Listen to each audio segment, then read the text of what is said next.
Peran PT Taspen dan pentingnya keputusan resmi, saudaraku, jika bicara soal pensiunan ASN, maka tidak bisa lepas dari nama PT Taspen Persero.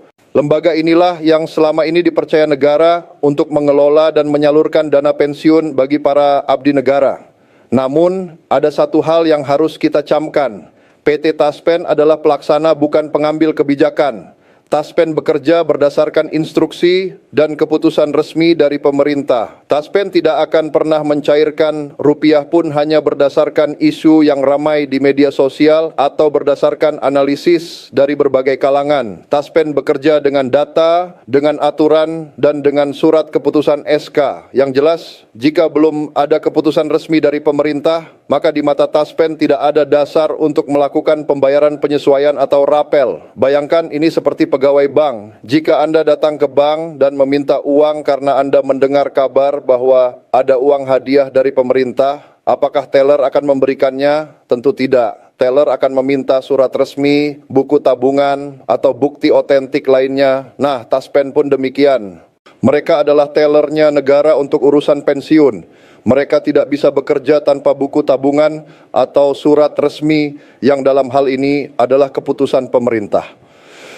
Pertanyaan untuk kita semua, apakah kita sudah pernah melihat atau membaca sendiri surat keputusan resmi tentang rapel gaji pensiunan yang akan cair sebelum Lebaran 2026 ini? Ataukah kita hanya mendengarnya dari orang lain, dari video yang beredar, atau dari berita yang belum jelas sumbernya? Jika jawabannya belum, maka inilah saatnya kita untuk lebih berhati-hati. Jangan biarkan harapan kita dikendalikan oleh kabar yang belum pasti. Bagian 4, mengapa ada yang cepat terima dan ada yang lambat? Saudaraku, andai kata nanti rapel ini benar-benar direalisasikan, ada satu realitas lain yang harus kita pahami. Tidak semua pensiunan akan menerima rapel di waktu yang bersamaan dalam sistem pembayaran yang melibatkan jutaan penerima manfaat. Pasti ada perbedaan kecepatan. Ada yang lancar jaya, ada yang harus bersabar sedikit lebih lama. Mengapa bisa begitu? Mari kita bedah satu persatu. Ini penting agar jika nanti Bapak dan Ibu melihat tetangga sudah terima, sementara kita belum, jangan langsung panik atau berburuk sangka. Kelompok pertama, pensiunan yang belum melakukan otentikasi berkala. Ini adalah penyebab nomor 1 yang paling sering terjadi. Otentikasi atau yang sering disebut sebagai tanda hidup adalah proses verifikasi untuk memastikan bahwa penerima manfaat Bapak dan Ibu masih ada, masih hidup, dan masih berhak menerima pembayaran. Proses ini bukan untuk mempersulit, justru untuk melindungi hak Bapak dan Ibu. Dengan adanya otentikasi, negara bisa memastikan bahwa dana pensiun benar-benar sampai ke tangan yang berhak dan tidak disalahgunakan oleh pihak-pihak yang tidak bertanggung jawab setelah penerima meninggal dunia. Saat ini otentikasi bisa dilakukan dengan mudah melalui aplikasi digital seperti aplikasi Andal Taspen, aplikasi Taspen, atau layanan otentikasi lainnya. Melalui aplikasi ini, Bapak dan Ibu bisa melakukan verifikasi wajah dari rumah tanpa perlu repot-repot datang ke kantor Taspen. Namun saya juga paham tidak semua pensiunan merasa nyaman dengan teknologi. Mungkin ada yang gaptek, gagap teknologi. Mungkin ada yang tidak memiliki ponsel pintar, atau mungkin ada yang kesulitan mengoperasikannya. Nah, disinilah peran keluarga sangat dibutuhkan. Anak, cucu, atau sanak saudara yang tinggal dekat, tolong bantu orang tua kita, bantu mereka melakukan otentikasi. Ini adalah bentuk bakti yang sangat sederhana namun luar biasa. Berarti jika seorang pensiunan tidak melakukan otentikasi, statusnya di sistem akan menjadi belum terverifikasi. Akibatnya sistem akan otomatis menahan pembayaran termasuk rapel sampai verifikasi selesai dilakukan. Jadi bukan haknya dihapus, hanya ditunda karena administrasi. Pertanyaan untuk keluarga, sudahkah Anda membantu orang tua atau kakek nenek Anda melakukan otentikasi hari ini? Kelompok kedua, pensiunan dengan kendala administrasi data. Ini juga sering terjadi. Masalahnya bisa sangat kecil, tapi dampaknya besar di sistem. Contohnya nama di KTP berbeda dengan nama di SK pensiun. Tanggal lahir tidak sama antara satu dokumen dengan dokumen lainnya. Alamat tempat tinggal sudah pindah tapi belum diperbarui di data Taspen. Status perkawinan berubah. Misalnya pasangan meninggal tapi belum dilaporkan. SK pensiun masih dalam proses revisi. Nomor rekening bank tidak aktif atau sudah ditutup. Nama bank mitra yang digunakan tidak sesuai. Bapak dan Ibu mungkin berpikir, ini sepele, nama saya memang seperti itu.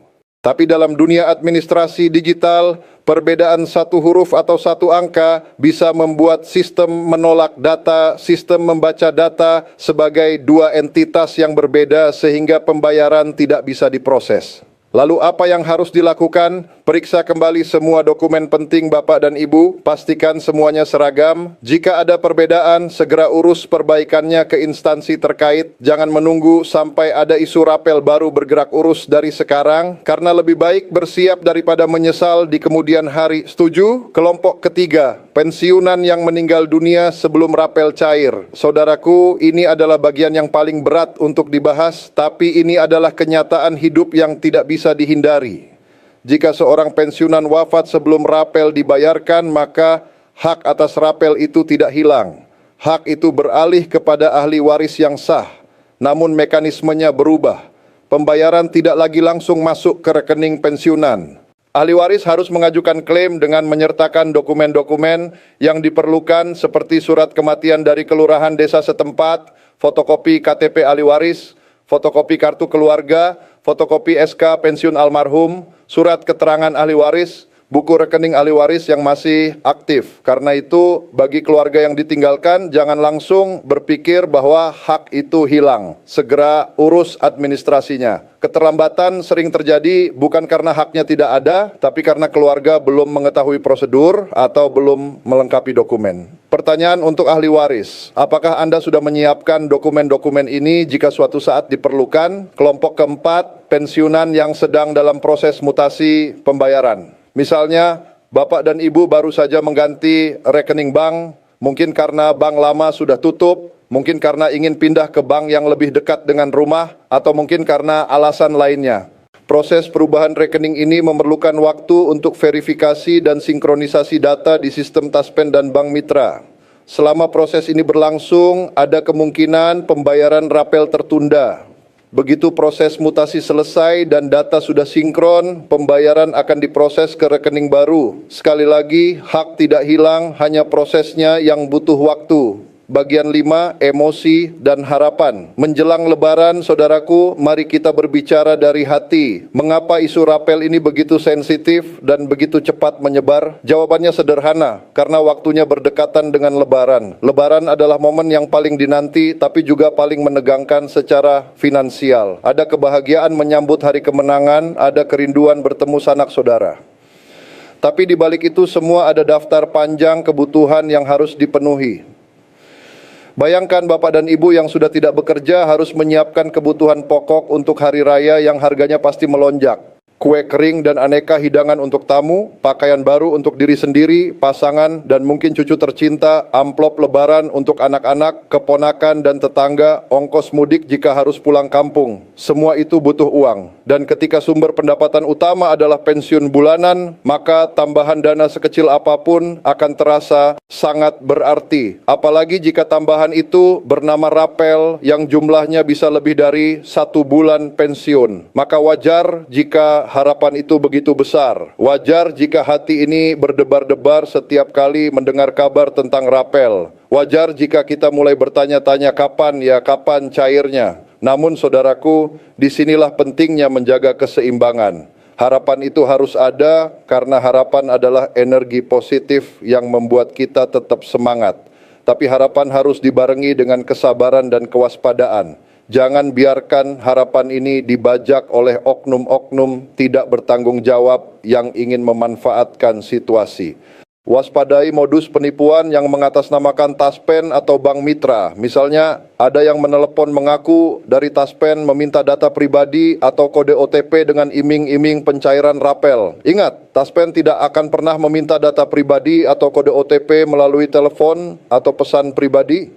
Jika ada yang meminta, itu pasti penipu. Pertanyaan, apakah Bapak dan Ibu sudah siap secara mental untuk menghadapi kemungkinan rapel cair atau tidak cair? Apakah kita sudah memasang benteng pertahanan diri dari para penipu yang mengincar data kita? Bagian 6, langkah-langkah praktis agar hak tetap tersalurkan. Saudaraku, daripada hanya menunggu dan cemas, lebih baik kita melakukan sesuatu. Ada langkah-langkah praktis yang bisa Bapak dan Ibu lakukan mulai dari sekarang. Langkah-langkah ini akan sangat membantu baik untuk kelancaran pencairan pensiun bulanan maupun untuk persiapan jika rapel benar-benar direalisasikan